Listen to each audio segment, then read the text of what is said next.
Vale, creo que debería estar grabándose ahora mismo. Déjame chequearlo. Grabando. Vale. Ok. Eh, pues nada, yo creo que un poco sobre los feedbacks. A ver, el, el taller va a ir enfocado en tres aspectos principales. Y tampoco va a ser como extremadamente denso porque siento que los feedbacks, a fin de cuentas, la mejor forma que uno tiene para desarrollarse es dando feedbacks en sí mismo, ¿no? Pero bueno, creo que uno primero sobre la tipología de los feedbacks y cómo yo percibo los feedbacks. Segundo, sobre cómo tomar notas para dar feedbacks, que creo que es importante. Y luego lo tercero ya es un poco cómo se plantean los calls y al menos que es importante dejar claro a la hora de tú como persona principal o panelista que vais a explicar una comparativa o lo que sea, dar el feedback.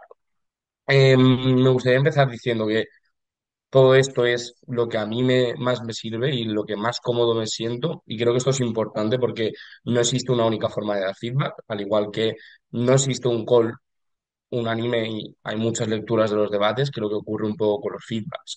Entonces voy a tratar de ser lo más general posible para que se puedan adecuar a todas las personas que vayan a acabar viendo esto.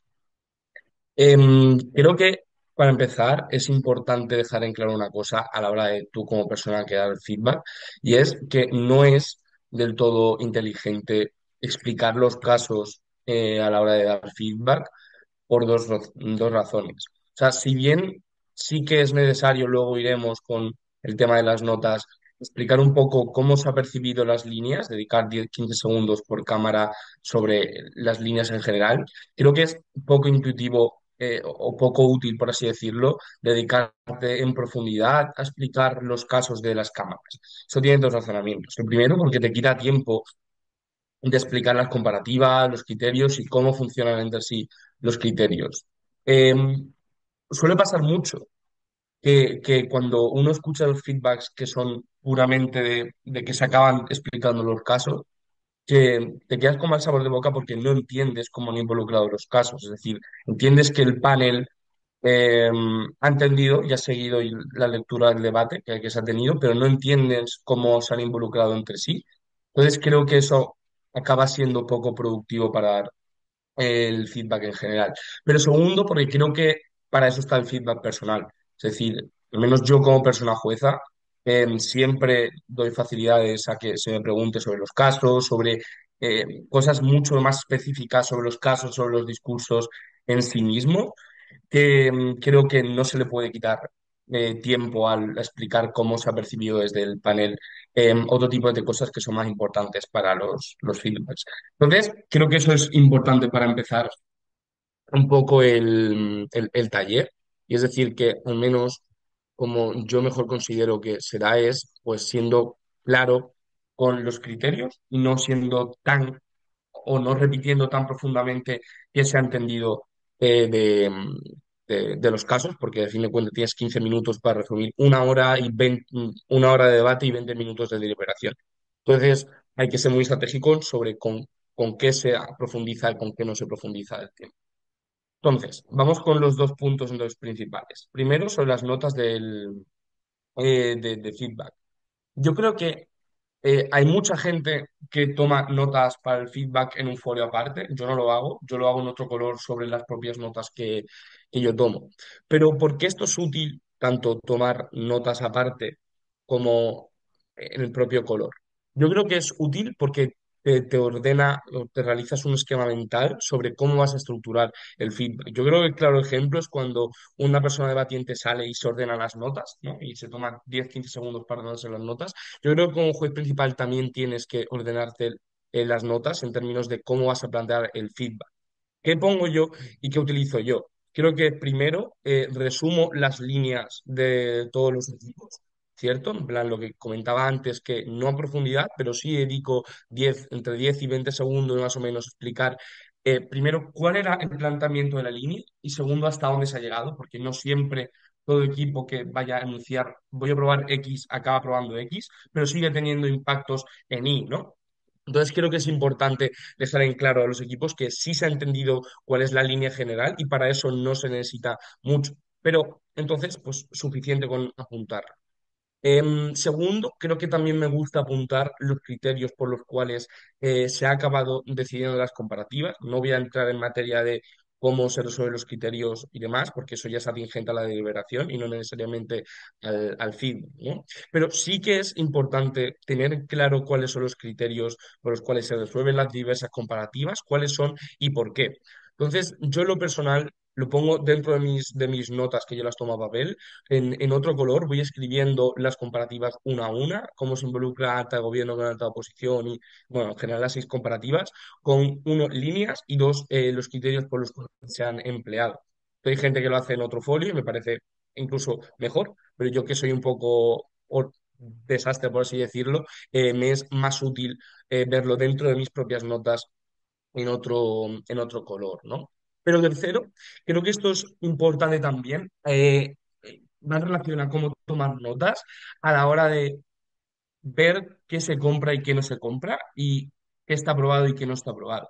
Porque como persona jueza, yo le doy mucho valor a que los casos o los puntos estén probados o no. Para ello, cuando yo tomo notas, realizo cuatro cosas. Cuando algo está full probado o no probado, yo pongo un tic, porque luego a la hora de deliberación, o sea, a la hora de dar el feedback, perdón, sé que puedo partir de que eso está probado y sé que puedo utilizar ese material al cual yo le doy crédito, porque sé que visualmente he puesto un tic en otro color, ¿vale? También se puede hacer en el otro folio, creo que eso se sobreentiende. Segundo, lo que no se ha comprado por parte del panel directamente, le pongo una cruz, porque también es importante saber qué nos ha comprado del tirón para a la hora de dar el feedback poder hacer engage con eso y ver cómo juega en las comparativas o ver cómo se ha desarrollado con el resto de los equipos. Entonces aquí la pregunta que llega es, ¿en qué momento se da crédito a que algo está comprado o no está comprado? Yo creo que depende de la persona jueza, yo creo que depende de muchos factores, pero yo en lo personal lo que hago también en términos de notas para el feed es me planteo cómo y por qué. Yo creo que eso son dos preguntas que además un muy buen amigo mío siempre dice cuando juzga dos preguntas, pues siempre escribo cómo y por qué al lado de los puntos. Cuando el material se está cuestionando en sí mismo, veo que no tiene escrita nada, o sea, no tiene escrito ni un por qué ni un cómo, es material que está suficientemente probado, porque no me generan dudas en torno a ni la contextualidad, ni la caracterización que es atingente al cómo, ni los mecanismos, ni la capacidad probatoria que es atingente al por qué. Entonces yo creo que también hay que ser muy eficiente y plantearte este tipo de preguntas a la hora de tomar las notas para cuando tú vayas a dar el feedback, seas consciente de qué se ha comprado por parte del panel, qué no se ha comprado. Porque a fin de cuentas, en una deliberación ocurren muchas cosas y creo que cuando tienes un refuerzo visual como es unas buenas notas, creo que eres más capaz de dar el feedback y más capaz de desenvolverte en esos 15 minutos que tienes para reflejar casi una hora y 20 de o sea, de lo que ha pasado a lo largo. Entonces, estos son un poco generalidades y truquillos para antes del feedback. Vamos un poco a dar el call, ¿vale? En cuanto a orden de dar call, yo aquí he visto cuatro tipos de forma de dar call. El primero es por clases, en plan, cuando el debate está muy abierto y el debate es muy difuso, creo que el call por clases, es decir, se han planteado estos dos clases, vamos a ir cámara por cámara viendo quién ha ganado estas clases, entonces voy a empezar el eje central del feedback va a ser el, el call, pues eso, pues por clases y cómo se acaban decantando las comparativas en torno a esas clases.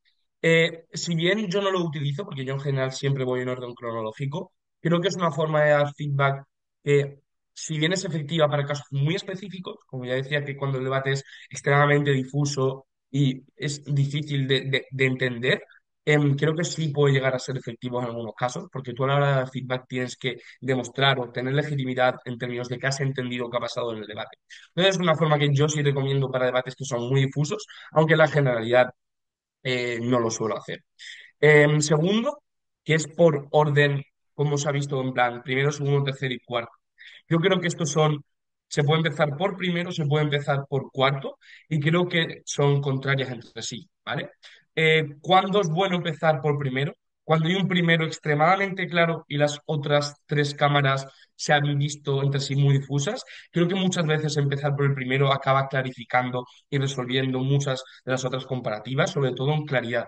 Porque si ya se establecen las bases por las cuales el primero ha sido primero, creo que el resto de equipos pueden percibir o pueden hacer un ejercicio mental para entender mejor cómo esa primera persona, o sea, el equipo que ha quedado primero, ha acabado siendo primero y por qué. ¿Me hago entender? Entonces, también es, o sea, es complementario al dar el gol por el cuarto. Si uno empieza por el cuarto, de hecho es más partidario de empezar por el cuarto que por el primero. De nuevo, esto acaba siendo un debate en el que hay tres cámaras que están muy igualadas y el cuarto se queda un poco más atrás, pero sobre todo también porque, a fin de cuentas, el cuarto quiere saber siempre por qué es cuarto, ¿no? Entonces es como que tiene más ganas de entender porque es probablemente el que más enfadado esté, porque siempre hay una persona que está muy feliz, que es el primero, y siempre hay una persona que está muy, muy triste, enfadada, que es el cuarto. Entonces yo creo que dando este tipo de calls, no solamente uno, haces entender al equipo que probablemente tenga más dudas, que es el cuarto, porque ya estás empezando por ellos y ya le estás transmitiendo como un, hey, soy consciente de que has sido cuarto y quiero que me escuches, voy a empezar por ti. Pero de nuevo, esto no deja de ser otra forma complementaria o alternativa de dar un feedback en los que hay un equipo que se percibe como, bueno, desde el panel se ha entendido que era como cuarto con relativa diferencia a los otros tres. Y ya por último vamos con el orden cronológico, creo que es el más empleado en el circuito de debate, yo es el que más utilizo, pero creo que también es importante entender por qué. Porque no deja de ser una forma de tú como juez narrar el cuento que supone lo que ha supuesto un debate, ¿cierto? Creo que tiene dos ventajas. La primera, extremadamente claridad. Es decir, cuando tú partes de alta de gobierno, luego alta de Oppo, luego baja de gobierno y luego bajo de Oppo, no solamente eres capaz como de ser extremadamente claro, porque vas yendo cámara por cámara en orden cronológico y cómo se han vivido esos turnos de intervención, sino que también da muchas facilidades para realizar las seis comparativas en términos de ser ordenado y ser muy claro, ¿cierto? Porque no es lo mismo si vas de primero a cuarto, que a lo mejor el primero es alta de oposición, que te dejas atrás alta de gobierno, que si empiezas por el orden cronológico, creo que es mucho más fácil de seguir. Entonces, yo creo que hay otras formas alternativas, otras formas complementarias que mencionaba antes, pero a mí es la que más útil me acaba resultando, ¿no? Entonces vamos un poco ya más en profundidad a cómo se dan los calls, o al menos cómo se dan los feedbacks y demás. Yo creo que ya lo anunciaba antes cuando hablaba de la toma de notas, pero a mí me gusta dejar muy claro qué se ha comprado y qué no se ha comprado por parte de los equipos. ¿Cómo se acaba transmitiendo esto? Creo que hay que ser muy claro en los criterios por los cuales, uno, las comparativas se han resuelto, pero dos, como si no se han comprado X cosas, la persuasión de los casos acaban bajando comparativamente, lo cual a nosotros como panel ya nos acaba generando muchas dudas. Entonces yo creo que cuando yo estoy dando feedback me resulta muy útil enunciar, hey, esto se ha comprado, esto no se ha comprado, y a partir de ahí empiezas a hacer engage con los criterios que como panel habéis entendido que eran los más importantes del debate. Pero creo que no solamente esto que es muy, muy genérico, sino que también hay que ser extremadamente claro con la gradualidad de los casos. Porque si bien muchas veces intentas probar X y acabas impactando en Y, eso no necesariamente es malo. O sea, es decir, o sea, sigue siendo un impacto válido y sigue requiriendo un análisis en materia de tú dar feedback con respecto a ese otro impacto, si bien no es en lo que el equipo pensaba que se iba acabar probando. ¿Qué me refiero con esto? Que entonces, como persona que da el feedback, tienes que ser muy claro en la gradualidad de las cosas y hasta qué punto se ha comprado. Porque incluso si quieres hacer un impacto que afecta a 100 personas y no has conseguido probar que afecta a 100 personas, pero sí afecta a 60 personas, sigue siendo un impacto incluso si no es la línea, o sea, el objetivo final del caso que es impactar sobre 100 personas. Entonces, ese tipo de cosas hay que tenerlas muy en cuenta a la hora de dar el feedback. ¿Por qué? Porque uno, haces que los equipos comprendan que no solamente has entendido los casos, sino que tienes capacidades sobre cómo acaban involucrándose en los casos, ¿cierto? Pero segundo, creo que también hay que tener en cuenta eh, sobre cómo se acaban también muchas veces los casos, aplicando a contextos más genéricos o a contextos más específicos. Yo creo que como persona que acaba dando el feedback hay que ser también extremadamente claro en este tipo de cosas. ¿Por qué? Porque muchas veces las lógicas que se acaban dando incluso se aplican para las mociones sobre un caso específico de relaciones internacionales, pero se sigue dando el equipo prueba lógicas que son generales, eso no necesariamente es malo, ¿vale? Eso como persona que da el feedback, se tiene que entender que uno, a lo mejor el estándar de persuasión no es tan alto, pero no necesariamente hace que ya no tenga validez el caso. Entonces, este tipo de procesos y razonamientos mentales hay que dejarlos muy en claros a la hora de dar el feedback, porque uno, no solamente te genera la capacidad para el resto de equipos entender que tú como persona principal o como panelista que está dando una comparativa has seguido el debate, sino que dos, tienes una capacidad de análisis sobre cómo se ha desenvuelto el debate. Pero creo que también, entonces, muchas veces, en esas gradualidades que ya comentaba, se acaban resolviendo las comparativas, ¿cierto? Entonces, los criterios que utilizábamos no solamente para lo que son las generalidades de los casos, creo que también se tienen que aplicar a los casos particulares y a los casos críticos, es decir, aquellos casos que aplican un contexto muy específico y ver cómo se acaban involucrando. Luego también quería tratar otro punto sobre el tiempo que se le trata a los discursos.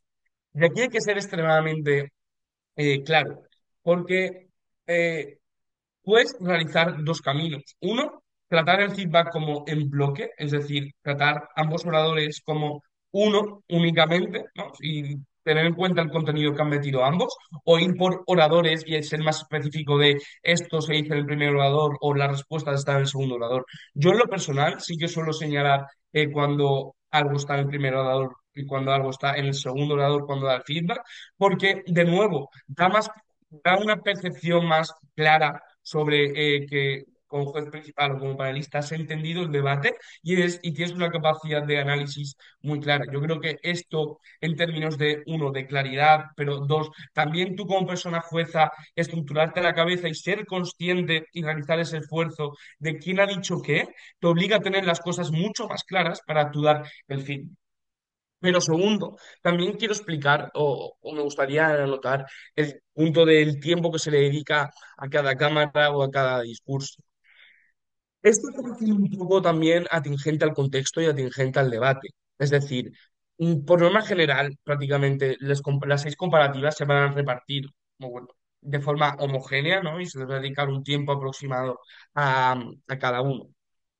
Pero yo creo que hay escenarios en los que a lo mejor si hay una única comparativa extremadamente cerrada o, hay, o la comparativa en altas, por ejemplo, acaba decantando también por lo que sea, por el encuadre o por mil cosas la comparativa en bajas, o a lo mejor lo que dice el alta de gobierno ya condiciona mucho a lo que dice su propia baja en una moción política porque tiene que modelar y la baja ya está sujeta a ese modelo o lo que sea. Yo creo que no necesariamente es malo que se le den algún tiempo de más a algunas comparativas o algunos discursos sobre otros, siempre y cuando se respeten y sea claro con cómo se han desenvuelto los casos. ¿Esto por qué es? Ya lo adelantaba anteriormente, porque existen debates en los que no necesariamente se tiene que dar por cómo se ha desenvuelto el debate al mismo tiempo. ¿Cierto? Porque muchas veces acierto, por ejemplo, las comparativas en altas, ya se van a explicar gran parte de los criterios por los cuales se acaban dando las comparativas en bajas, a lo mejor, ¿no? Entonces, si tú como persona jueza percibes que igual en vez de 2 minutos o 3 minutos en la comparativa en altas o 4 minutos, yo que sé, lo que sea, vas a necesitar 5, incluso 6, creo que es legítimo y está bien, siempre y cuando seas consciente de que vas a necesitar más tiempo, lo cual ya te genera a ti la necesidad de realizar un ejercicio mental por el cual el resto de comparativas, siendo consciente de que tienes menos tiempo, tengas tú la capacidad de darles con todo lo que hayamos dicho antes. Con uno, claridad; dos, haciendo engage entre los casos; tres, los criterios; cuatro, aquellas gradualidades que decíamos sobre los casos, también mencionarlas. Entonces, yo animo a que si se dan circunstancias en las que el debate requiere de que se le dedique una comparativa más tiempo de lo habitual, no solamente hacer lo que hemos dicho hasta ahora, sino también explicar por qué se requiere o anunciar, a mí me gusta anunciar lo de por qué muchas veces una comparativa requiere algo más de tiempo. Y digo, vale, voy a dedicarme algo más de tiempo con las altas porque igual se va a clarificar el resto de debates. Y ya prácticamente lo último que me gustaría decir es aquellas situaciones en las que sí que entro en materia a analizar el caso. Y esto se ve de la siguiente forma. Creo que en debates en los que el nivel de engage es muy poco, ¿vale? Y las cuatro cámaras, cada uno dice su caso, y hay muy poco involucramiento dentro de la lógica de los de los otros casos, porque lo que hay son refutaciones únicamente y demás. Entonces, hay refutaciones que son mitigatorias, pero no hay cómo involucran los casos entre sí, que hay poco engage. Creo que entonces, en esos casos, sí que me resulta útil entrar más en profundidad al análisis de los casos, y en ese orden de ideas probablemente el feedback vaya sobre cómo los casos se han construido, ¿no? Porque si no tenemos la capacidad de tomar el engage o tomar las respuestas como un criterio, que acaba siendo un criterio en mi opinión, bastante legítimo. Entonces sí que creo que el estándar probatorio y en ese orden de ideas, la capacidad de cuánto crédito te doy yo, sí que es importante. Entonces, hay casos en los que, por cómo se ha desenvuelto el debate, sí que se entra más en detalle la profundidad en sí misma de los propios casos y ver que se ha probado ir más minuciosamente analizando aquellos casos. Entonces, no deja de ser otra forma, no deja de ser, de nuevo, los feedbacks son muy atingentes al debate que estás viendo, los feedbacks son muy atingentes a qué se ha comprado y cómo se ha percibido desde el panel y no existe una única forma, ¿no? Entonces, creo que hay también ser consciente de que existe esta posibilidad de que se tenga que dar el feedback a través del análisis más concreto y más específico de los casos para ver qué se ha comprado y qué no se ha comprado, utilizar el estándar probatorio como un criterio también legítimo, ¿cierto? Y ya por último, me gustaría ser extremadamente claro con otra cosa y es cómo se ve, o al menos qué sirve para dar un feedback personal. Porque si bien no se incluye lo que es el feedback per se, creo que el feedback personal no deja de ser una herramienta muy útil para aquellas personas que o no tienen formaciones o no, o simplemente quieren mejorar, incluso tienen otras formaciones, ¿no? Entonces, yo que como persona jueza, que siempre me dispongo a dar feedback personal, hago una cosa antes de empezar el feedback, y es el feedback personal, ¿vale?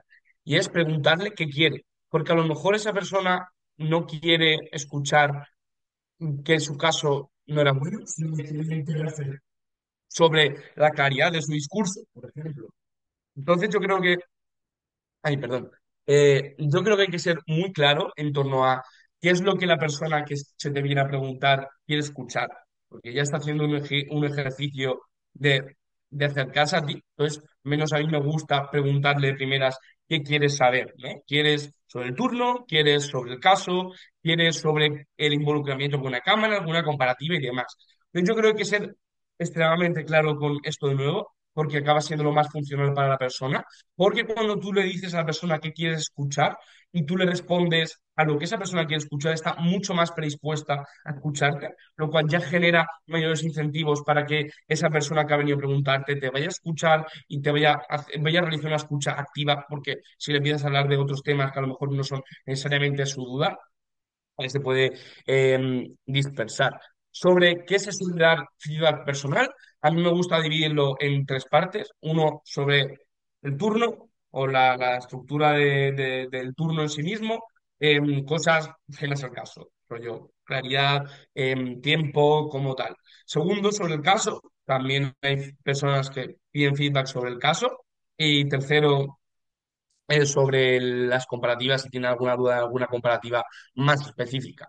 Entonces yo creo que esas tres líneas sobre el feedback personal también acaban siendo muy útiles para ti, Porque cuando una persona te está preguntando sobre su turno, cómo has visto el turno, muchas veces te está preguntando primero qué se le ha dado crédito en el turno en específico. Esto es importante porque muchas veces el crédito que se le da al caso entero no depende de un orador, sino de los dos oradores, ¿no? Entonces, hay que ser muy cuidadoso con del caso de la idea que queríais traer, hasta qué punto en ese discurso se ha aprobado, ¿vale? Entonces, a partir de ahí ya se le va dando bola a ese tema. Pero a lo mejor quieres saber sobre si ha sido claro el discurso, si ha tenido estructuras, si ha sido fácil de seguir, o si el involucramiento que ha tenido, o a lo mejor con cuánto tiempo ha destinado a X cosa que ya considerábamos como probada. Eso a mí me gusta mucho decirlo, decir, hey, tío, esto en el minuto 3 ya lo tenías probado y ya has seguido, o ya lo percibíamos como probado y ya has seguido en el minuto 5. Yo creo que este tipo de consejos ayudan mucho a las personas a mejorar, porque a fin de cuentas tienes 7 minutos para hablar. Creo que si eres capaz de dirigir o optimizar todo ese tiempo, es mucho más que mejor, ¿no? Entonces, segundo, sobre si te preguntan sobre el caso en sí mismo, yo aquí es como el feedback, entre comillas, más sencillo, porque es un poco lo que se ha percibido desde la deliberación y sobre cómo has enfocado tú el caso, ¿no? Lo que ya decía sobre qué se ha comprado, qué no se ha comprado, si tenía alguna tensión el caso, si era muy vulnerable, si aplicaba un contexto muy específico y demás. Este tipo de cosas ayudan mucho a las personas y creo que como persona jueza que da un feedback personal, tiene que transmitir lo que se ha percibido desde la deliberación y en eso le idea sobre qué se le ha dado créditos desde el propio panel, porque eso también le da como razonamientos para mejorar en ese tipo de puntos, ¿no? Y ya luego tercero, sobre si la persona me está preguntando alguna comparativa en específico y demás, que yo creo que de nuevo es un poco lo que decía, no tienes tiempo para pegarte, probablemente podéis pegarte 10 15 minutos solo en una comparativa si nos ponemos a cogerlo con pinzas. Yo creo que cuando te preguntan el feedback personal en una comparativa, yo creo que ahí sí que tienes más libertad y más facilidades eh, para, para dar todas aquellas cosas que tú entendías y que has tenido que resumir a la hora de dar el feedback, ¿no? Entonces, todo lo que comentábamos de las gradualidades, de los criterios, de la persuasión, de la carga probatoria, yo creo que es cuando la persona te pregunta en privado pues sí, la comparativa. Es ahí cuando procedes a explicarle más en profundidad en caso y explicas por qué esto es más importante que lo otro, ¿vale? Entonces, yo creo que esto acaba siendo lo principal del taller. Por último, una cosa en torno al feedback personal. Las personas juezas no están obligadas a dar feedback personal, así que, por favor, si se van a acercar a pedir feedback personal, siempre sea desde una perspectiva de querer aprender o de querer escuchar, porque si no es un poco, no, es contradictorio en sí mismo si vas a ir a poner malas caras o demás. Entonces, pido que y también se sea claro con respecto a que no tiene la obligatoriedad de darlo. Yo siempre los voy a dar porque yo sí siento que es una herramienta de mejora, pero también de entender qué se acaba comprando, qué compra X juez o qué no compra X juez. Entonces, ¿qué hemos visto hasta aquí? Ya como resumen y como fin.